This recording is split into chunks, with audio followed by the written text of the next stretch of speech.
Hello and welcome to your go-to Detroit Pistons podcast, the Pistons Pulse, co-hosted by me, Bryce Simon of Motor City Hoops, a former D1 hooper and current teacher, husband, and father of three amazing kids. And I'm Omari Sankofa, the second Pistons beat writer for the Detroit Free Press. And of course, we're blessed to always be joined by our producer, Wes Davenport. And just a quick reminder, guys, next Sunday morning, maybe around this time, it kind of depends on how things go, Omari and I will go live from Las Vegas, as long as the hotel internet's strong enough, I guess. That's always a little caveat there, but we'll try to do that. But today we are joined by the man, Sean Windsor of the Detroit Free Press. You guys all know him. We love having him. We get into great conversation around Detroit basketball. But first, Sean, I need your opinion on something. Omari comes at me all the time about my lawn and being a lawn guy and how important my lawn is to me. As Bobby Bucket say, just got done mowing his lawn. Happy weekly mow your lawn day. Sean, where do you fall on this lawn debate? Do you have a nice manicured lawn, or you're just hardscape and you don't want to deal with any of that? It's not manicured. I mean, we do mow it and weed whack, but the older I've gotten, to tell you the truth, I think the Europeans have a little bit better model of this. They just let the grass grow. There we go. And it turns into a little bit more nature. And I don't use I haven't used chemicals in a long time, not because I'm necessarily against them. I mean, although who knows, maybe I am. But look, I get it. A manicured lawn is a nice thing to have.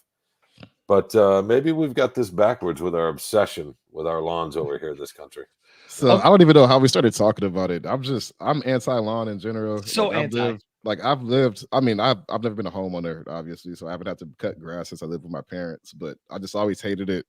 I'm allergic to it for one, so all the pollen kicks up in the air and then I'm just messed up for like a few hours. But I just feel like it takes a lot of effort, but the only people you're impressing are like your neighbors, but it just gives them an avenue to judge you. It's not really like a productive thing. It's like, I'm keeping up my lawn because Dave across the street is like a lawn addict and his lawn looks amazing. So now I have to take care of mine. No. You're not going to put this on me that I'm like trying to win a competition. I just like my lawn to look nice. Yeah. That's what it is. Okay. Like I like a nice organized life where things look good and my lines are straight and all of that. And when I drive up to my house and it's mowed well and straight and all of that, I am more relaxed and less stressed. Surely you can appreciate that, Sean.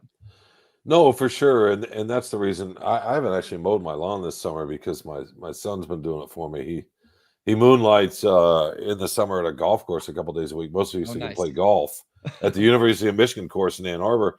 So he's a really good landscaper. So he's been doing it for me this summer. But I'm with you. To me, it's a lot like whether you make your bed or not. If you folks like to make their bed because it provides some order and it's a blank canvas and it quiets your mind, for some folks. To me, that's what the lawn is when it's mowed.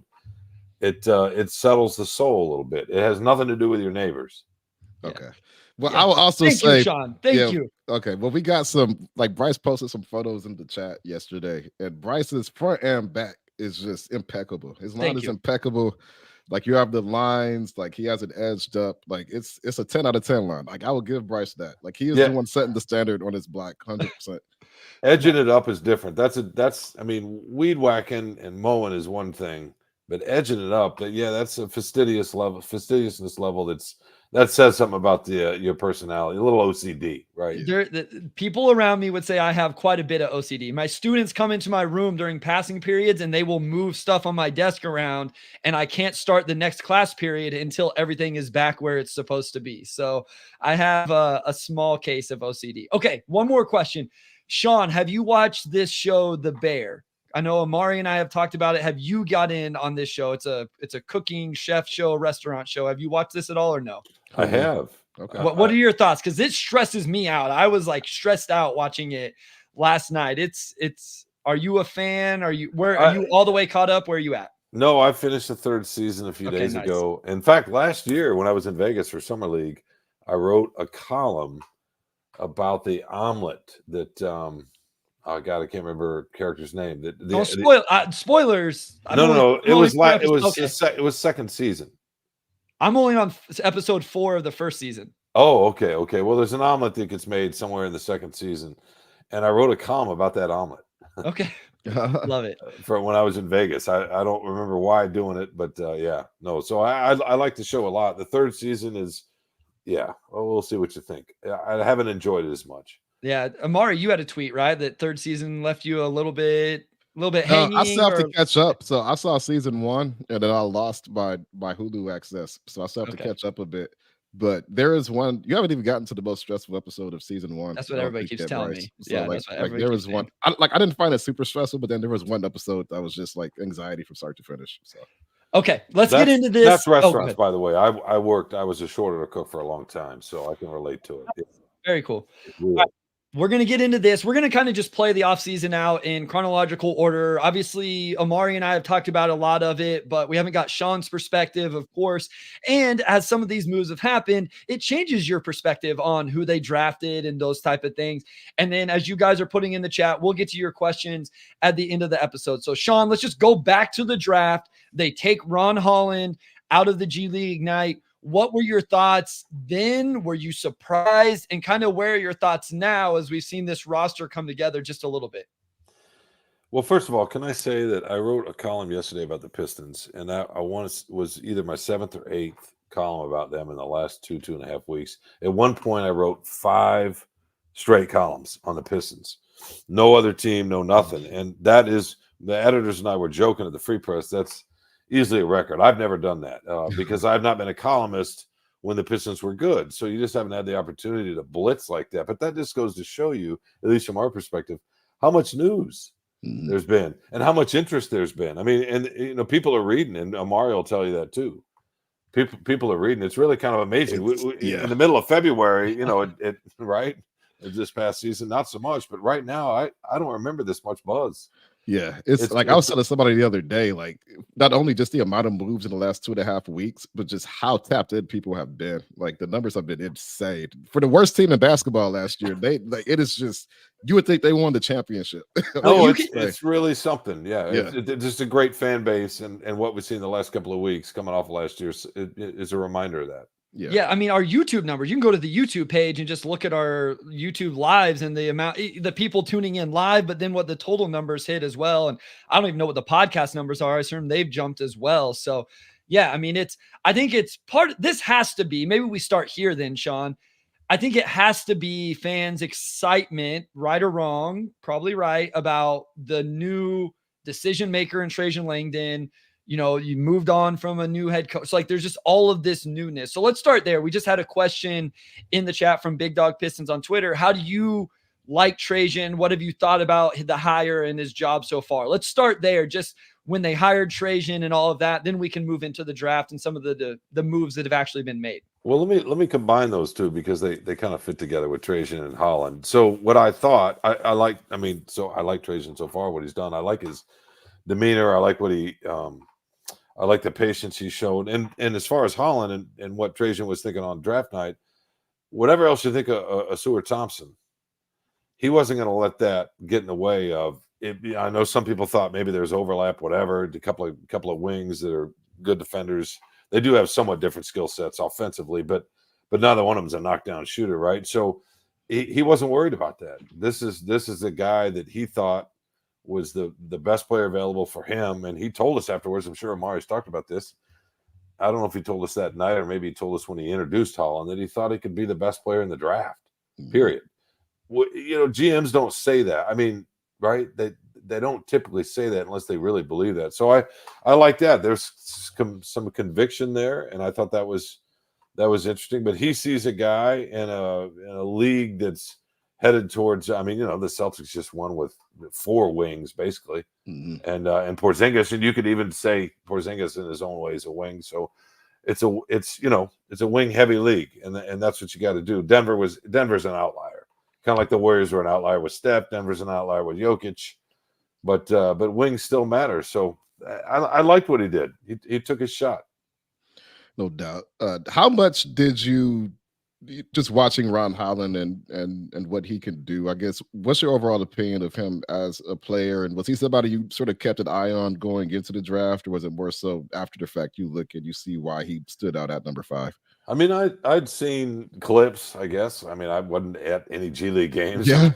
You know what I mean? I'd Yeah, seen. and that's why I asked, because this draft just had a lot of guys outside of Klingon and Reed who just didn't. It's all clips. Like it was just clips. Yeah. Yeah, no, it's YouTube scouting, right? I mean, Yeah. and not that I'm a scout, but no, what I see, and again, if we want to compare him to Thompson, but he's got more ball skill than Thompson. I don't think he's a defender. Thompson is, at least right now. Thompson to me is a first team potential All NBA defender, and maybe Holland is too down the road. Who knows? But the ball skill is what jumped out. The motor too. I know everybody talks about that. He does play hard, but he's got some ball skill. Maybe not a smooth pull up game off the dribble, contested shot making right now, but at least there are parts there that you could see he could turn into that a little bit potentially. You know what I mean? And he obviously he's really athletic, but he can handle a little bit and he can attack, and he's relentless. And Thompson doesn't have that in his bag right now. Yeah, I mean, it's a really interesting wing room between those two if they can figure out the shooting, right? Like if they can figure out the floor spacing with those two guys, they don't have to be insane floor spacers, or maybe the right floor spacing around them.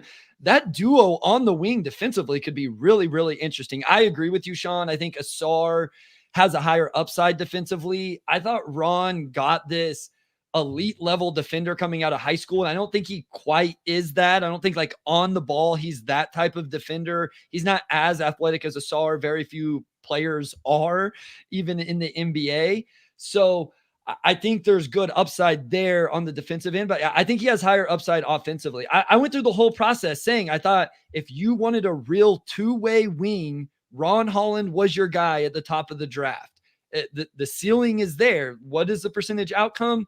I don't know, but Omari, you've talked about this, the way you pressured the rim, getting to the free throw line, all of that. I don't know. You've watched enough. I don't think the jumper looks broke with Ron Holland. I don't have the same level of concern with his jump shot that I did with just the way Asar's looked. Are you similar? Do you feel the same way? Do you have some confidence that Ron can figure out the jump shot? Yeah, it does. It doesn't look bad. It really doesn't. It looks like a player who's been able to get to the rim all his life and hasn't worried about shooting as much, right? I mean, that's kind of what it looks like. But the form looks reasonable. I'm trying to remember. Does he started a little bit low, or am I thinking of somebody else? No, it's a little bit lower. Like it's here, and it takes a little bit longer. No, that's accurate, I would say. And that which makes it tough to shoot off the dribble that way. But we've seen guys before with not awkward but unconventional deliveries, but gathers, and then up into the release. And the way they get space is with their ball skill and the step back, side step, whatever, hesitation. There are ways to do that. I don't know that he's got all that in him right now, but no, his jumper doesn't look terrible. And by the way, speaking of Thompson and defense, have we talked about this on the podcast before? Just I saw a package of clips from him recently. You know how it goes. Maybe it's because the Pistons have been so in the news. Just some of the highlights from just this past year before he got sick of locking on Shea, on Luka, on Halliburton, on whatever, just getting up in their business, and they had nowhere to go as a rookie, right? Yeah. I mean, I don't see any of that in Holland. Yeah, the job he did on Shea was insane, just because he's such a herky-jerky guy, and like, I feel like Asar never jumps. Like, he never bites any pump fake, which is, honestly, I feel like half of playing good defense, or maybe like a quarter of playing good defense in the NBA is just not biting pump fakes. But there is a lot of natural ability there that you typically don't see in players that young. But I feel like if Holland could be like 80% of that, you're still in great shape. Yeah, no, and here's the thing. Asar, I think it was the last game he played against the Mavericks. We saw the difference with him and on the court and off the court. I think he started playing that game, and then he only played 11 minutes, and you could just see what he was able to do against Luka. Somebody asked in the chat about Ron Holland's catch and shoot numbers. So his overall field goal, I'll just do 3. I don't think he was only 27% on catch and shoot. He was 22% on dribble threes. So I mean, the numbers there speak, not as good off the dribble, but somebody I think had said that maybe the catch and shoot was a little better, thought they saw that. That wasn't necessarily the case. So yeah, I think it's a real interesting, you don't need both of them to be all NBA level defenders, but you just have those kind of athletes on the wing, Sean. that's a great start defensively with those two guys. And if Ron can get there offensively, I've said all Asar has to be able to do is knock down corner threes. Even if you just knock down corner threes, that's okay. And then improve a little bit around that. It makes sense from a roster building idea of you have your primary on ball guy in Cade, and then you have these two wings that hopefully can grow together in some way. Well, he mentioned Jaylen Brown the night he was drafted, right? Yeah. He mentioned a couple others, and I think Trajan Langdon liked that his models were defense first models. And who knows whether he turns into Jaylen Brown or not, but Jaylen Brown didn't shoot at all at Cal. I mean, it is possible. I used to think that when guys came in and couldn't shoot, they were never really going to be able to shoot. But that was a different era. With the workouts now, with the shooting coaches, obviously the Pistons have one that's pretty good by resume and by reputation. It's different now. I don't know that Thompson's ever going to be a knockdown shooter, but you can see stuff with Holland. By the way, Thompson will figure out. He has such a good feel for basketball. With cutting and rolling off of screens and offensive rebounding, he's got a little bit of that Rodman sense of where the ball is going to carry him. He'll get buckets that way. I mean, obviously lobs, but especially the cutting, he'll find ways to contribute, even if he doesn't become that much of a shooter. To me, though, to make it work, Holland's got to become a shooter. You can't have two guys. Yeah. You just can't. I mean, it's not going to be Jason Tatum and Jaylen Brown ever because there's no Tatum in this too. Yeah. But if Holland pops and is Brown, you can live with that if Thompson doesn't, because you get Cade, who I think is just going to get better at shooting, right? Yeah. And I don't want to go overboard with the Jaylen Brown thing. Everybody said it. I made the comp early on as well. But Jaylen Brown in his 1 year at California shot 29% from three and 65% from the free throw line. So not what you would consider, great shooting metrics, Omari, there for Jaylen Brown in his 1 year. And so I don't want to always use guys and say this is the rule. Obviously there's outliers. We talk about this all the time, but that's why people like to make that comp with Holland and Brown in terms of the shooting and then getting to a certain point and also providing the defense. No doubt. Sean, we could talk about Bobby Clipman briefly, and then maybe we can get into some of the other team building stuff before we get deeper into Summer League, but just the idea of taking a guy in the second round, they traded up for, he's 6'7", I think, no, he's 6'9", 6'11" wingspan, and can shoot it a little bit.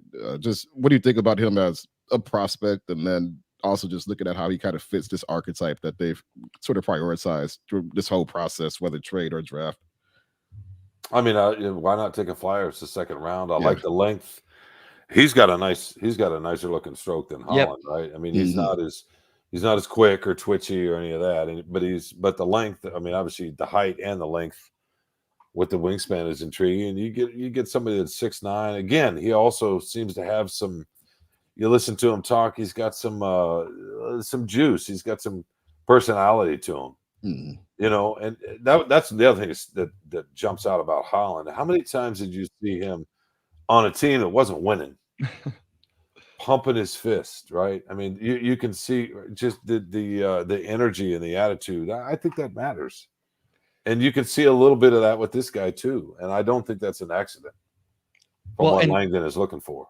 And I will say, Ron, we were just talking about this before we recorded, turned 19 today. So we always talk about age things and all of that. He's really the young guy in the room, as it's his birthday, right now today. So Omari, let's go ahead. Let's go to break here. When we come back, we'll talk about some of the other moves that have been made this offseason. And we've got a lot of questions. I know people want to start talking about the rotation and the roster and how things fit together. So we can start to get into all of that right after this short break. All right, we are back with segment 2, and the Pistons have been so active that I think we just recorded 5 days ago, and since then they've added Malik Beasley and they've re-signed Simone Fontecchio. Let's just dive into the wing room as a whole. I know you've written about this too, Sean, but when you look at just the experience they've added, but also the proving shooting, just what's your baseline expectation for this group going into next season compared to what we had last year? I don't make a habit of necessarily quoting Tom Gores as the font of basketball wisdom, but when we talk to him, and Mario will tell you this, he made a point to talk about the vets that were signed under the last regime and how they basically weren't available. And that matters. And Bryce, you can speak to this. You played basketball at a much higher level than Omari and I did, but even my little AAU level when I was coaching, and I had a team that was struggling, and then the next year we added one guy, wasn't necessarily a dominant player, but he was just a good player and could make plays. His presence would lift the whole group because of the way he carried himself, the experience. And we start winning a little bit, and in that winning, just even a little bit, imbues it goes through in a way that lifts everybody up. We talk in basketball, okay, is this a player that makes people better? And you're talking about LeBron, whatever, Curry and his spacing, obviously Jokic, these type of players. But that's not the only kind of way you can get better. You can make a team better with an individual player. Tobias Harris, and to a lesser degree Hardaway, to more of a degree who they just signed? Beasley. Sorry. Yeah. Beasley, sorry. I'm trying to keep it straight.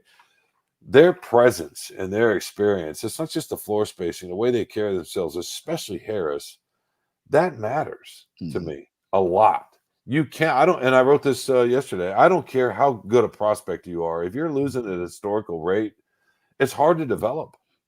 It's just hard to develop because of the psychological weight of all that, right? It just wears you out. You know this, Bryce. You played. I don't know if you're ever on a team that lost like that, but how do you get better that way? Yeah, it's really, really difficult. Yep. Yeah, it's hard, and like I say, it really wears on you individually and then collectively. It's hard to get that growth. But I will also say, going through hard things also helps you come together whenever it does start to click. And I think maybe the hope here is because these young guys have been through that. And I just want to throw this out real quick. You mentioned it, you touched on it. Tim Hardaway Jr., all these guys over the last 5 seasons, Sean, Tim Hardaway Jr. average 28.8 minutes per game and has played in 333 games. Tobias Harris, 33.7 minutes per game, played in 351 games. And Malik Beasley, 26.7 minutes per game, 331 games. Over the last, like, you talk about not just signing guys that made sense, which I think these guys do, or trading for, in Tim Hardaway Jr.'s point, like, these are guys that have been on the floor over the last 5 seasons and then are proven floor spacers. I think having guys that are able to play 70 games this next year, hopefully I'm not jinxing things here, is going to be huge for this team. No, it is. It's interesting. But I liked watching Bogdanovich play. He's just a hooper, man. He's a bucket getter in his own somewhat unique way. But obviously the availability was the biggest thing with him. But even when he did play, and by all accounts a good guy, I don't think he had or there was something that wasn't quite there that connects with younger guys. They all liked him, right? It wasn't that. It was just, I'm talking about something else that's hard to articulate. And I think Tobias Harris, although he may not be a vocal guy, with the way when I was around him a little bit when he was here before, and just watching him, follow him, I think he will provide a little bit of that. Just the broader shoulders. I mean, he's not as good a shooter as Bogdanovich, and maybe not as good a 3-level scorer in some ways, but he brings something else that I just think is critical, and they've been missing in a huge way.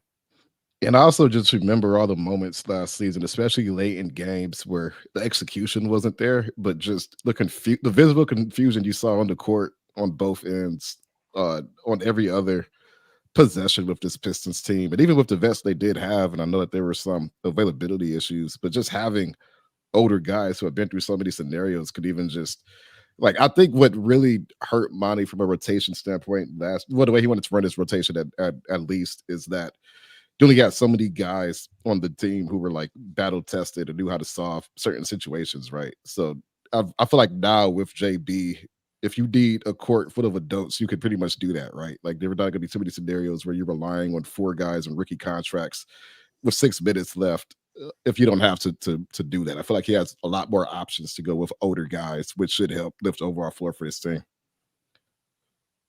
Sean, let me ask you this. So we saw Tim Hardaway Jr. get traded for Quentin Grimes and the 2nd-round picks. I will say a lot of the national media has kind of crushed the Tobias Harris amount that he got. I think it's hard to go after the Malik Beasley stuff too much, just because, like, even if he's not good defensively, it's floor spacing. It's a 1-year deal. It's not that much.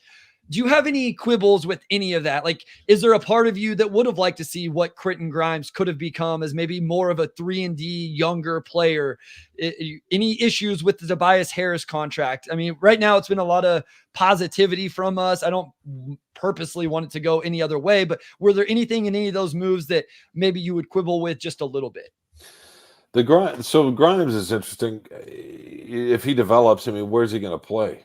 Mhm. All right. I mean, there's a logjam. Once you drafted Holland, and then you got Thompson, right? There's Ivy.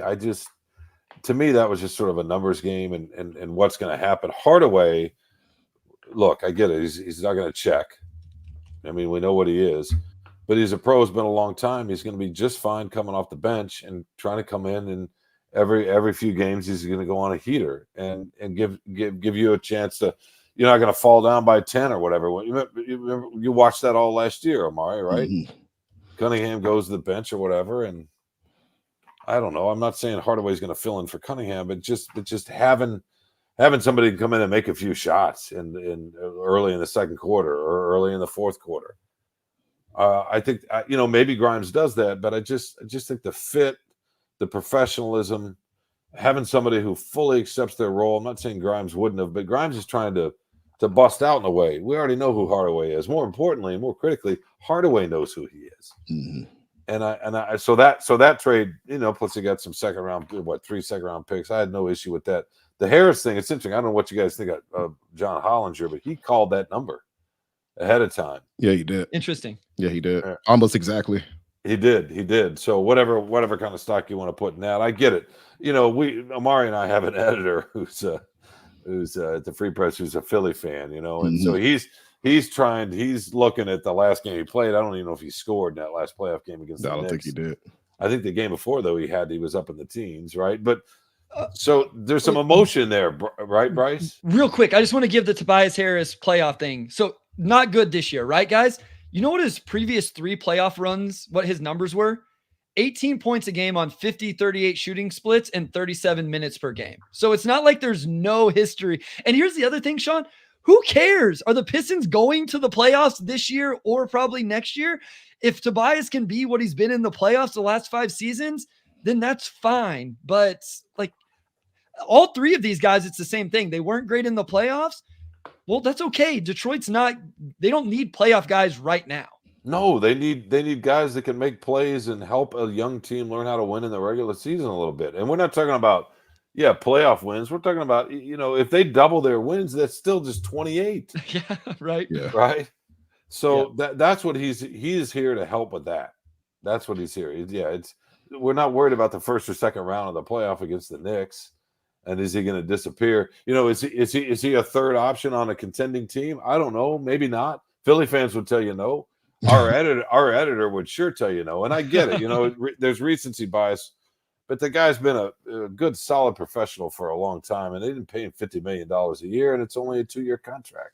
They are learning. They have got to learn how to compete and to win, right? Just a little bit, the winning, but a lot with the competing.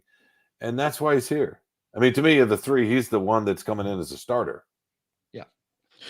So you can see Trajan sort of trying to walk 2 paths at once, right? He's trying to get the team competitive for next season, but he's also been very asset-minded. He's talked openly about wanting to use the remaining cap space, or at least some of it, to get more assets in. But you also look at the deals he's signed players to, or the contracts he's acquired, and you have Tim Hardaway Jr. expiring contract, Tobias Harris 2-year deal expiring after this upcoming season, Malik Beasley 1-year deal expiring contract. It seems like he's very much still trying to sort of flip some things forward and still sort of get those assets that this team needs. I guess looking at how the previous regime managed assets, where are you at as far as just sort of the behind the scenes stuff, Sean, as far as how Trajan is taking this a different way and trying to up their asset pool as well? Well, I know he said that was his goal, right? I think and I've written about that too, just trying to marry improving the roster, improving the spacing with maybe bring in some assets. He's only done that with Hardaway. He's still got room. Yeah. Depending on what he does with the exception, right? How much room? What's the minimum? 12 million or so? Yeah. Maybe that's 12 million makes it a little harder to take on a bad contract. But I don't know that his number one goal was grabbing assets. I think his number one goal was stabilizing, bringing in vets who could be on the floor and spacing. And to me, the most fundamental goal is to see what you got in Cade Cunningham. Yeah. And then to see what you got in Cade Cunningham and Jaden Ivey. And to me, that's what these moves are about. Yeah. Right? They're short contracts, and let's see what we got with the young guys. Let's go out there for a season and see what we got. That's the biggest question they got to figure out.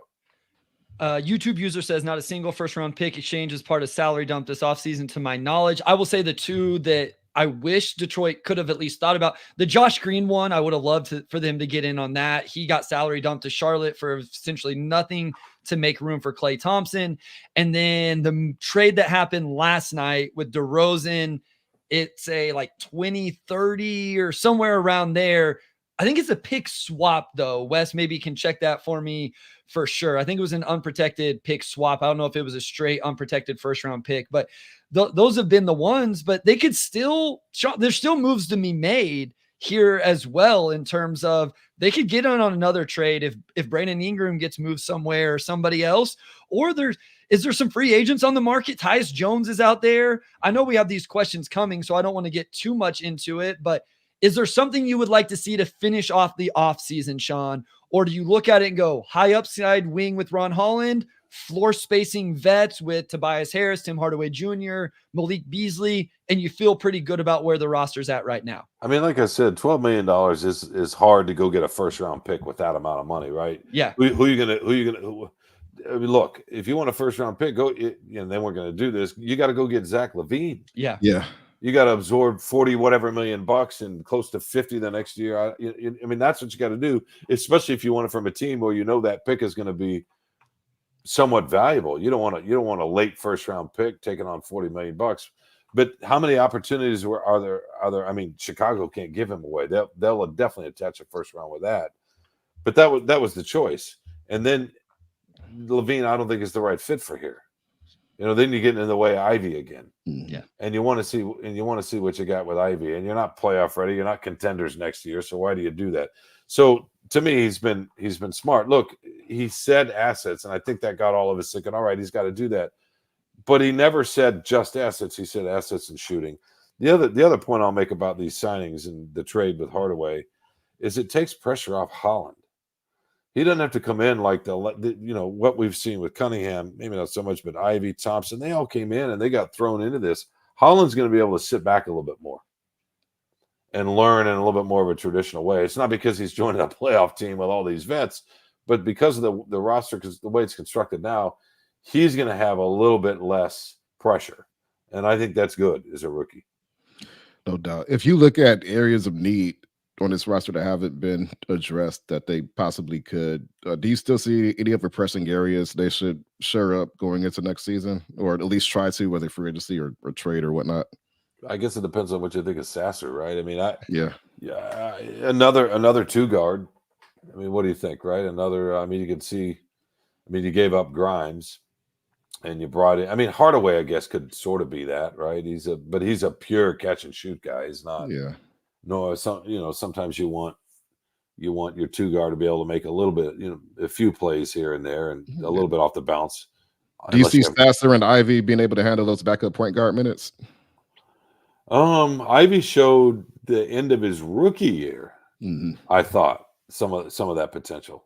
Yeah, not so much last year. Last year was just, how do we judge much from last year? Really, Yeah. But toward the end of Ivy's rookie year, when it was basically his show, I mean, Cunningham wasn't playing, right?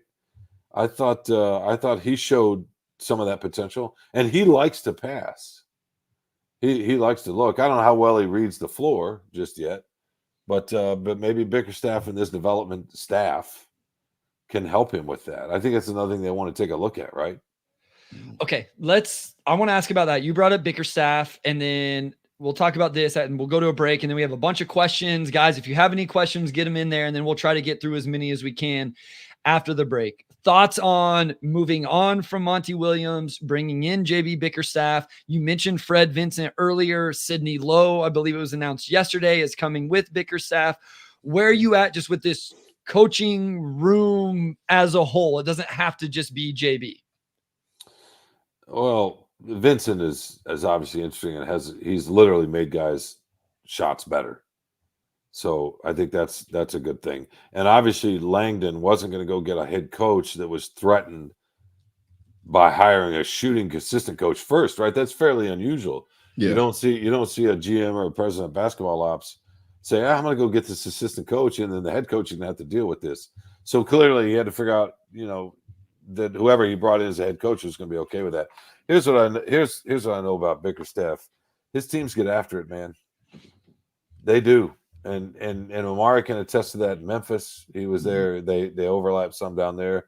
His Cleveland teams, they played hard. I know I don't know if he lost Mitchell or not. I don't know the full story. I know there was some issues there in terms of the way he designed some of his X's and O's as they started getting the playoffs and adjustments and in-game adjustments and all that. But his teams check. They get after it. And he seems to connect with young guys. So, hey, we're not worried about they're not worried about a parade. They're worried about learning how to compete. And I think Bickerstaff has shown that he can do that. Sean, don't you think that's a limited worry, though? The whole he didn't get his team over the hump. Well, who cares? Again, it's kind of like the Tobias Harris in the playoff thing. He got teams from where Detroit is at now to the next level. And if that's what he does in Detroit, isn't that a win, Sean? If he takes this team from 14 to 26 to 35 to 42 to 47, and then you have to go find another coach because he can't do the playoff coaching, isn't that a successful 5 years and a great hire? Absolutely. The Pistons had a coach like that a long time ago. His name was Doug Collins, right? Who was incredible at getting his guys to play, but then he'd burn himself out. He was wrapped so tight, they had to get somebody else to come in, right? It's Mark Jackson was like that a little bit in Golden State. He got those guys to buy in and start playing defense, but then, and I'm not saying Bickerstaff's that at all. And plus coaches learn. We don't know what Bickerstaff's going to take from that experience in Cleveland and apply here. How's he going to look at it differently? Coaches do that all the time. I don't think we give them enough credit. They get better too. Players aren't the only ones that get better. No doubt. And some of that too is also just front offices and learning how to build around certain coaches. Like, I don't know how many people were thrilled about Tibbs and New York early on, but they went and found a guy for the Tibbs players. I don't know what a Bickerstaff type player is, but I think you can look at his situation in Cleveland and feel pretty good about what he could do here in Detroit. Sean, I'll leave you with this one, and then we can go into break. One area that some people thought the Pistons may try to address is their big man rotation, and I know we're going to get a lot into this in the next segment as well. But when you look at Isaiah Stewart and Jalen Duren, do you feel good about that tandem man in the 5 next season, or do you still see a need for maybe some tweaking or adjustment? I mean, could you flip Stewart for somebody who can protect the rim off the bench a little bit? Mm-hmm. I mean, they don't really have that at all right now, do they? No. I mean, the strength of their defense, such as it is, I know that's relative, is going to be on ball, a point of attack. Mm-hmm. And Duren has the physical ability. Does he have the? I don't know. I was talking about this with somebody the other day, Bryce and Omari. I'm still confused. Omari, you were there.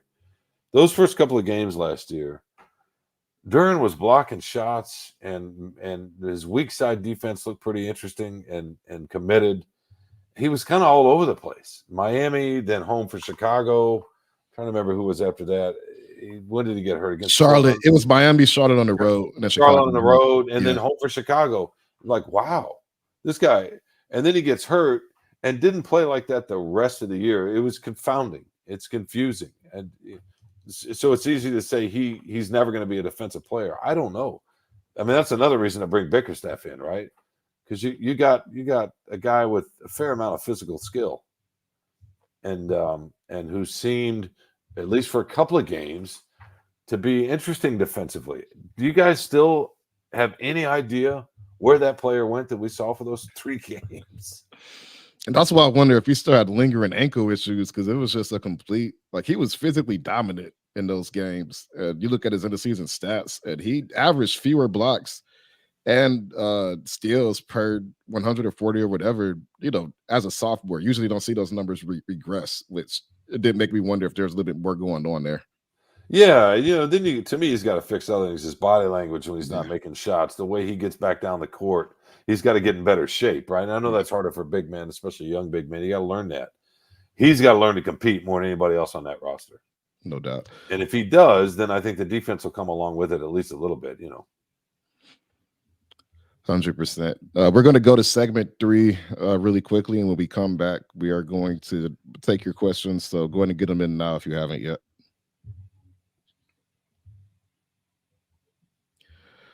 All right, we're back with segment 3, and we have about 20 minutes left. So we're going to open up with a question from our guy, YouTube user. Am I crazy, or do we have a lot of 2/3s and not as many 1s or 4 and 5s? I guess you can get away with running Tobias, Simone, and Asar at the 4, but that's a lot of smaller 4s. Sean, we'll lead off with you. How do you sort of make sense of this wing rotation, and do you think they're set at power forward, or are they still a bit on the small side to you? They might be small, but they're so strong and athletic at the 4. Stewart, in theory, could play the 4, although I don't know that works with Duran. I think he's got to come off the bench. I'm not as worried about the 4s. Yeah, they could definitely use a traditional backup point guard, because Sasser to me is a 2 guard in a point guard's body, and they could use a rim protector. Yeah, right. No, yeah, I'm with you. Like the 4 isn't a spot for me. I mean, Tobias is going to eat up 30 minutes a night. There's only 18 minutes left. I think Asar is going to play some there. You want to go small with Simone. I want Stu as a 5, but you're going to play a little bit of him there at the 4 as well. So I think there's plenty of guys to play the 4. My thing with the 5 is, okay, if you bring in that guy, then who gets those minutes? The point guard one is definitely interesting. This is from Max. In your guys' opinion, what's the rotation look like when the current roster construction? I don't think we can get into that completely, Sean. Do you kind of have an idea? My big thing is I don't think you can play Duran and Asar together. And then I would also like to keep Jaden Ivey and Ron Holland. Like a mixture of just 2 of those 4 guys, and then you do have the floor spacing around them. That's a tough one. I mean, with Thompson and Duran, because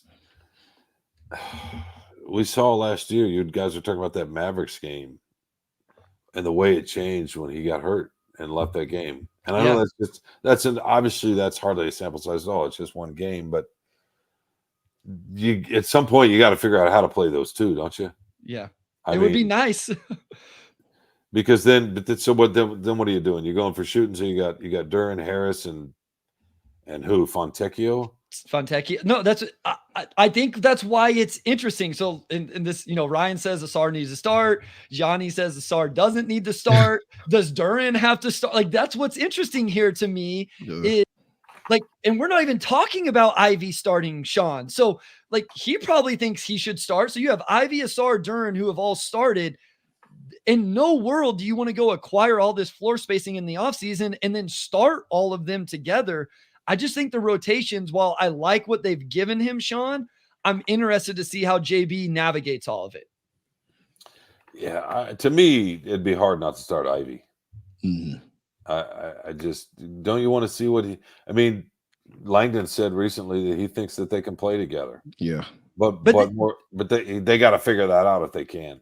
But if Ivy's on, then you definitely can't have Asar and Duran unless Asar's jumper really comes around, right? And to me, Asar doesn't need to start anyway. Like, I know some people feel that way, but I don't look at Asar as a guy that has to start. I feel like with all these guys, it's very positionally. But to me, it's like team dependent for one. Like, you could probably start Asar against a team like, I don't know, like maybe like a Minnesota where you probably just need as much defensive size on the floor as you can get. But I don't necessarily see it. Like, after winning 14 games, I don't know if any player has to start, right? Like, on this entire team, maybe K is the only guy who like has to start. That's kind of how I see it. Yeah, no, and Afro's right. You're going to have 2 bad non-shooters. I just think, I consider Asar and Duran non-shooters right now, and Holland and Ivy bad shooters. And there is a little Michael brings up who starts is less important than who closes. I think when we use starting as the conversation here, but I think really we're just talking about how the rotations work. So I think the point is it's going to be interesting to either of you guys, Omari or Sean. Cade's extension, where are we at? I know there's been some confusing reporting. Omari, can you like lock us down where we're at right now and what the fans can expect, or do you have anything at all? I mean, they have months to actually sign the deal, so I think it's tough to say when it's actually going to happen. Like, we've seen guys ink it like ASAP. We've seen players not ink it till like after summer league. So it's tough to say exactly when it's going to happen, but I do expect it's going to happen at some point. So I can't really put a timing out there, but I also don't think that's anything that needs to be like top of mind. Like, the Pistons are going to try to lock him down if they can. So, well, Bryce, let me ask you, who would you start? So I would probably go. Here's the thing. I would be okay not starting Duren, but I also don't want to start Stu at the 5. And what I hate about that is then if I start Duren, then by my own equation, I'm not starting Asar. I've almost got into the Cade, Asar, Duren with Tobias at the 4. And then whether it's Beasley or Tim Hardaway Jr. or whoever as a floor spacer, but then I don't start. I hate not starting Ivy. I don't know. My answer is I don't know. I like the idea of Ivy and Ivy and Asar playing together and Holland and Duren and whatever the rotations are. No, that's interesting. You're right. It's a trade-off. And I know I've seen some folks say, okay, well, space the floor, put all your shooters out there, try to win like Indiana. Don't worry about stops. But they're not I mean, I know they just got better shooting, but they're still not going to score like that. Even with all their scores, they're still not going to score like that. They're going to have to get stops. No, that bigger staff is a defensive-minded coach. So it kind of tells you a little bit about what they want to try to do, right? Yeah, and that's like somebody I've thought about this. Somebody says Cade, Beasley, Fontecchio, like going a little bit older in the starting lineup, and then letting Ivy, Holland, Asar go crazy in the second unit.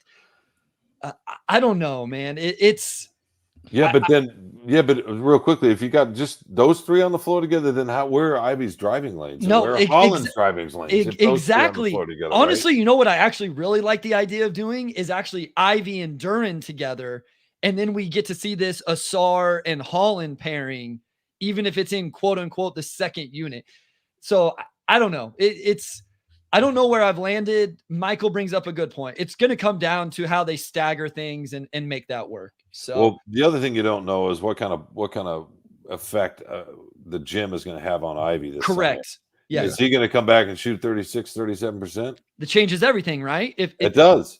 Yeah. If I believe, I told the guys before we recorded, Sean, I believe in Holland's actual jump shot more than anybody, like in terms of like just the mechanics of it.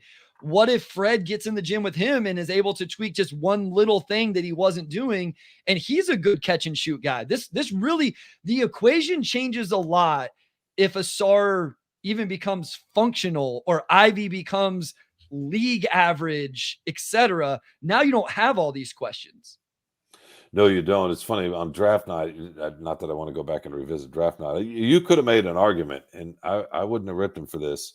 Instead of Holland, if they've gotten Klingon and traded Duren, sure, and because just for defensive purposes, right? Then you get your rim protection, and he's a lob threat, not like Duren. But it's funny because somebody's in here talking about, or maybe it was Wes, our guy Wes, talking about a center to be named later. Yeah, so but I did think about that on draft night. I mean, and I was told this was before Langdon was there, that there were some folks that thought, hey, yeah, Klingon, I don't think it was Weaver, but yeah, because the argument with Klingon was that, especially in this draft, if for what you're going to pay these top guys, like I think Reese Shade's contract starts at like maybe like 10 or 11 billion, which is a lot for a project type guy. But from a value proposition, you take Klingon, and that you're getting a pretty good player and a pretty good salary for the next 4 years. So, real quick, I'm gonna say here, Daniel brings up, you have Cade, Hardaway Jr., Asar, Tobias, Duren, then Ivy, Beasley, Holland, Tech, Stu. Yeah, that's what I'm talking about. That's how you separate them. You don't have, that's still Duren and Thompson in the same lineup, but it's close. Here's the thing. We'd have the same offensive conversation with Klingon if he was the starting center, though, right? Like there would still be floor spacing. No question. And you can have Thompson and Duran out there together if the other three can shoot. So that's where I'm trying to wrap my head. I've always said, I don't think you can not always. I've decided that you can't play those two together.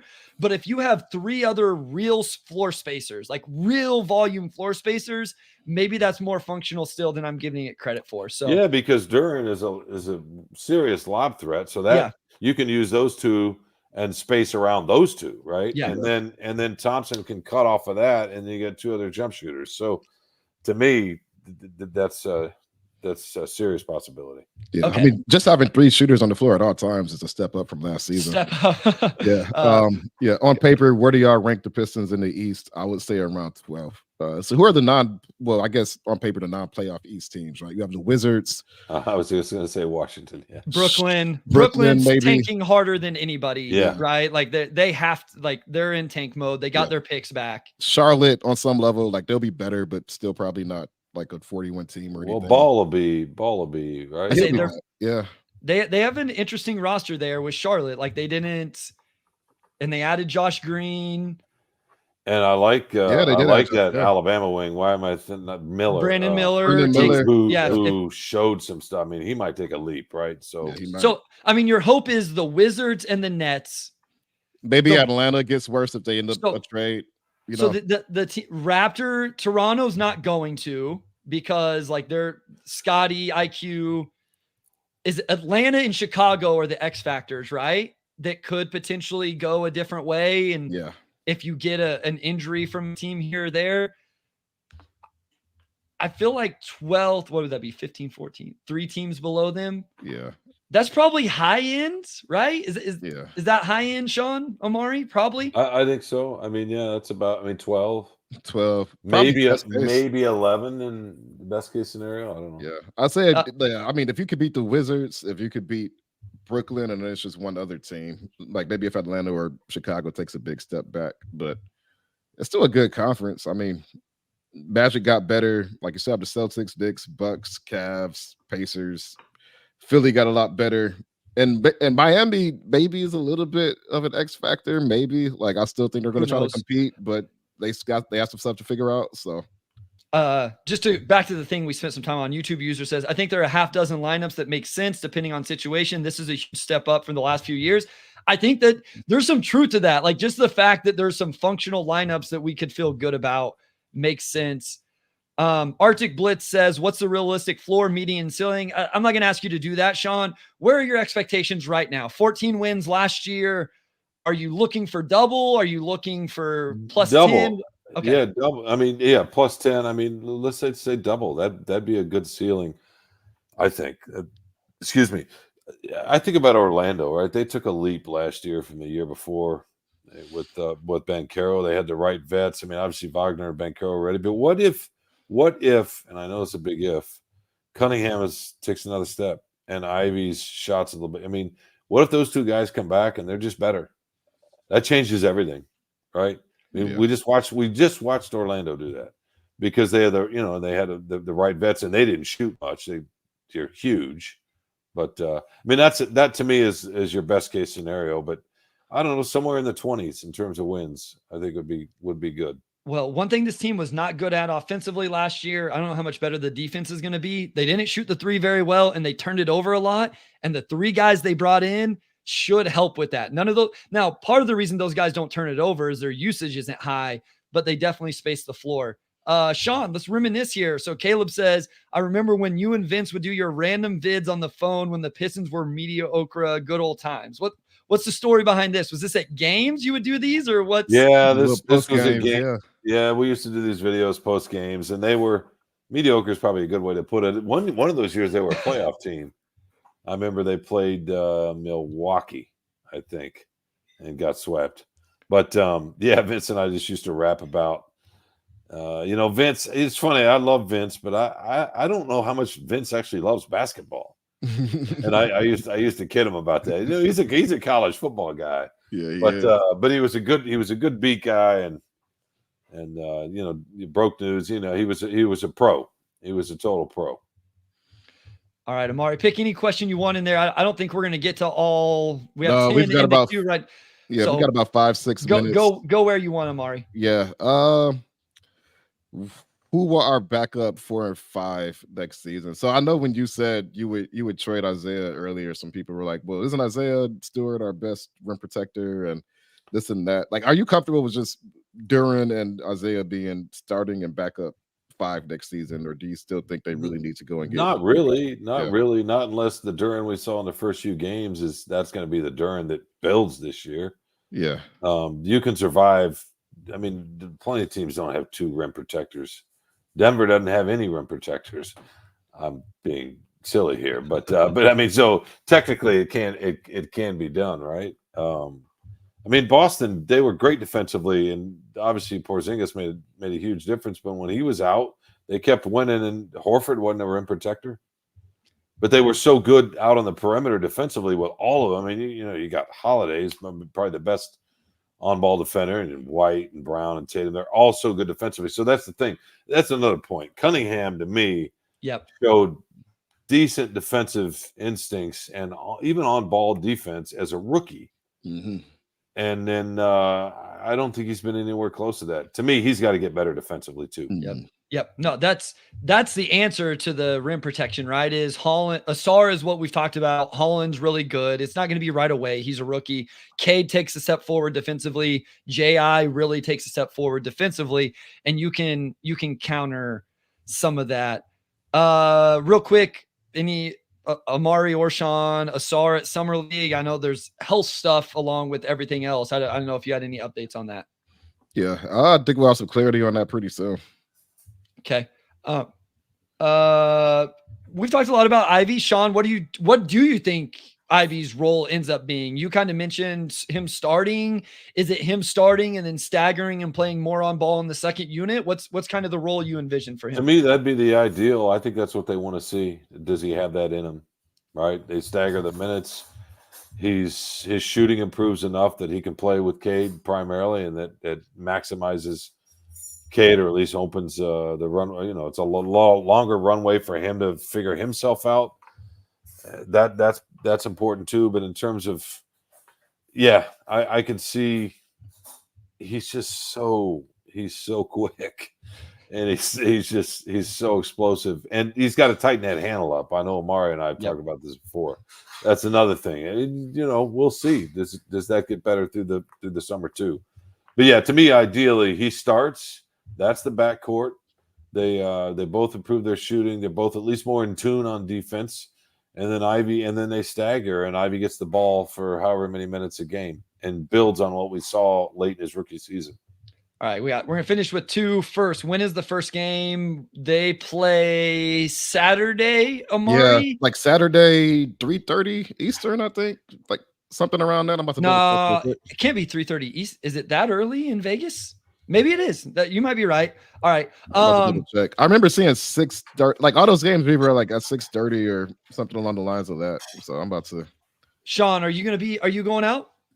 I am not. No, it's the first time, and I've been to the last 3 summer leagues, but we didn't do it this year. We just and it's too bad because in the meantime they got a new president, they got a new head coach, an interesting draft pick in the first round. Yeah, so it's 7 Eastern on Saturday. By the way, 7 Eastern. I'll probably write once though. I'll probably watch a little bit and try to write once.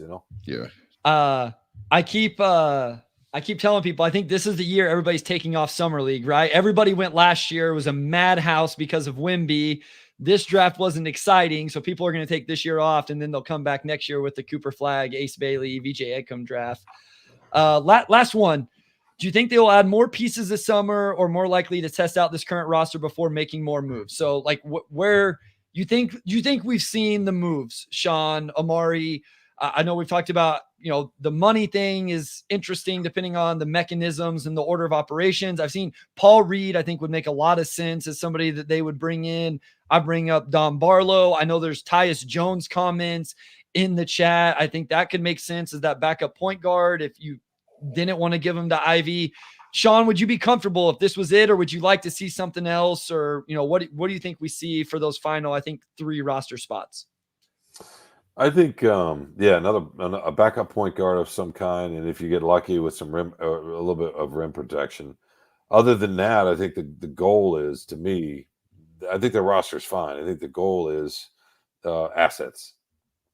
See if you can somehow swing an asset, and if you can help the team in the process, that's fine. They got plenty of guys that can play right now, and that's a better spot that they've been in a few years.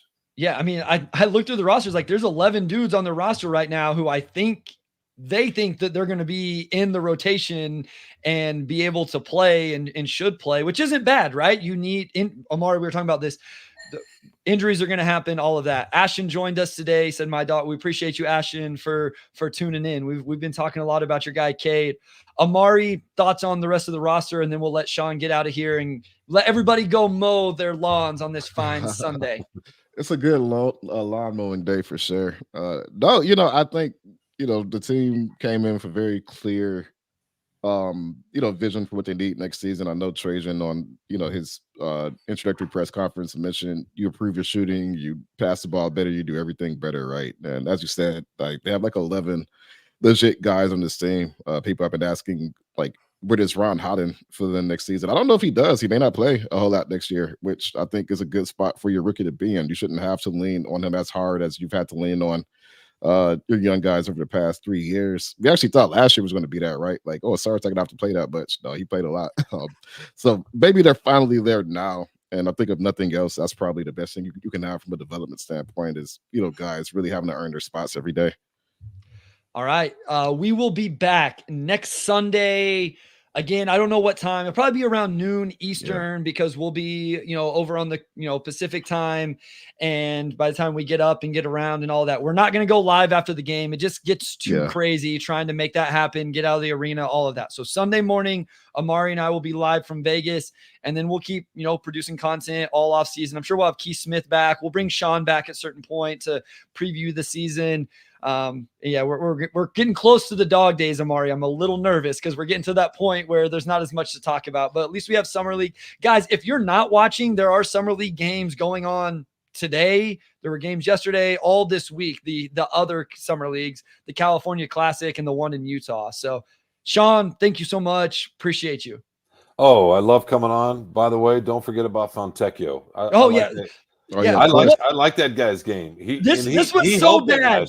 This was so bad. We went an hour and we didn't even mention what I thought was probably the best move in terms of the contract that he got. I know people are quibbling with the years. My guess is that's what Tech wanted, was to get back on the market at a certain point and maybe score another big payday. I love Fontecchio. I think he's really, really good for this team. So I'm glad you mentioned that before we signed off. Oh, that guy can fill it up, man. And I like his demeanor. Yeah, no, that was a sneaky good extension or re-signing or whatever you want to call it. No doubt. Pretty confident. I feel like all three of us feel like he's probably going to outplay that. That's what he did last season. Yeah. And he loves playing with Cade, and he was happy here. He should be ecstatic. Yeah, and he wants to be in Detroit. And hey, when people want to be here, it's like Amon-Ra St. Brown, whatever. We take those guys, don't we? Yeah, absolutely. No, that's a great call, because there was a couple times throughout it I was gonna ask and we didn't get to it and it went somewhere else. Yes. The comments spelled this too. Nobody brought us. Come on. Somebody, I saw a couple, but I don't know how many comments. You guys were amazing in the comments today. We appreciate you guys so much. But yeah, they should have been screaming at us to talk a little bit more about Fontecchio. He was definitely in some of the rotations though. He was getting some love. So thank you again, Sean. I'm sad I won't see you at Summer League. I know. I feel like that's one chance I always get to see you in person, but I know. I'm sorry about that. No, next time I come to Detroit, we'll get together. Yeah, let me know and I'll make sure I come down to the arena. And the next time I come on, we're gonna talk about, if you don't mind, we're gonna talk about whether Cunningham is this foundational piece for a contending team or not. Does he have that kind of right? I mean, because that's the question. That's the question. So. Yep, absolutely. All right, Omari. All right. I will go ahead and close this out. Big thanks to our audio producer, Robin Chan, our editor-in-chief, Nicole Avery Nichols, and big shout out to Wes as always. And we'll talk to you all next week from Vegas.